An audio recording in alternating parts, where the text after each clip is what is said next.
Shalom Bapak Ibu dan Saudara yang dikasihi Tuhan. Tema renungan kita hari ini adalah membangun gereja di atas dasar iman.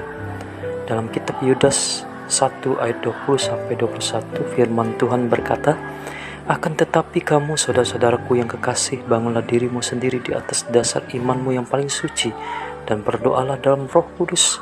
Peliharalah dirimu demikian dalam kasih Allah sambil menantikan rahmat Tuhan kita Yesus Kristus untuk hidup yang kekal."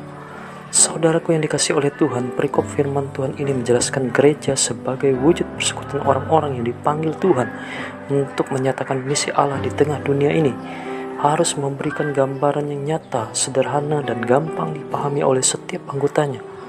Makin sulit ajaran atau berita yang disampaikan dalam persekutuan orang percaya itu, makin sulit pula orang dapat dan ingin mewujudkannya. Gereja dalam pengertian yang sebenarnya bukanlah gedungnya, melainkan wujud dari kumpulan orang yang dipanggil untuk menjalankan misi Kristus di dunia ini. Kumpulan ini seperti sebuah keluarga yang hidup dalam rumah, yang akan menjamin kepentingan keluarga untuk tumbuh, memberi kemungkinan untuk hidup bergaul dengan tetangganya, dan tentu saja dapat memberikan ketenangan, kesenangan, kebahagiaan, dan kenyamanan. Seperti rumah, gereja juga harus dapat menjadi tempat sosialisasi dan pendidikan. Penanaman nilai-nilai yang baik melalui kebiasaan dapat dilakukan dengan menciptakan dialog antar anggotanya, sehingga masing-masing merasa nyaman dan betah untuk menceritakan banyak hal.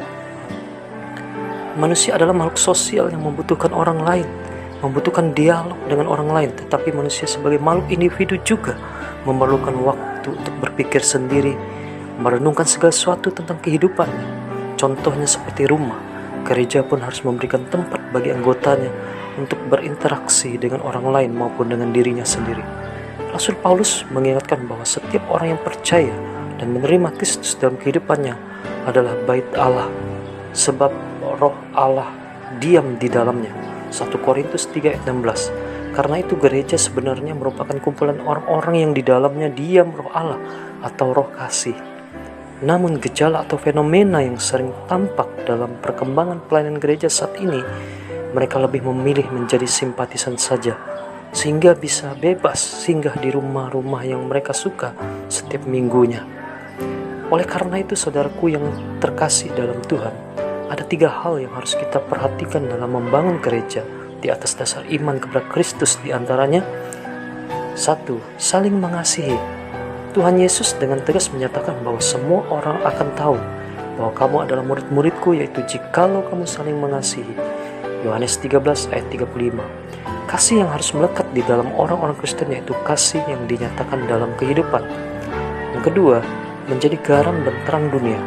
Tuhan Yesus dalam khotbah di bukit menyatakan pada murid-muridnya bahwa kamu adalah garam dan terang dunia. Yesus menegaskan menjadi garam dan terang adalah identitas dalam diri setiap orang Kristen. Jika kita menjadi pengikut Kristus, maka kamu harus menjadi garam dan terang dunia. Ketiga, sepakat meminta dan berkumpul di bait Allah. Dalam Injil Matius 18 ayat 19-20 demikian firman Tuhan, "Dan lagi aku berkata kepadamu, jika 2 orang daripadamu di dunia ini sepakat meminta apapun juga, permintaan mereka itu akan dikabulkan oleh Bapa-Ku yang di sorga.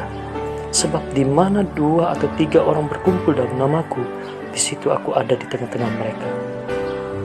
Jadi saudaraku yang dikasihi oleh Tuhan, sebagai penutup renungan hari ini, dengan jelas firman Tuhan berkata dalam Injil Yohanes 18 ayat 20, jawab Yesus kepadanya, "Aku berbicara terus terang kepada dunia.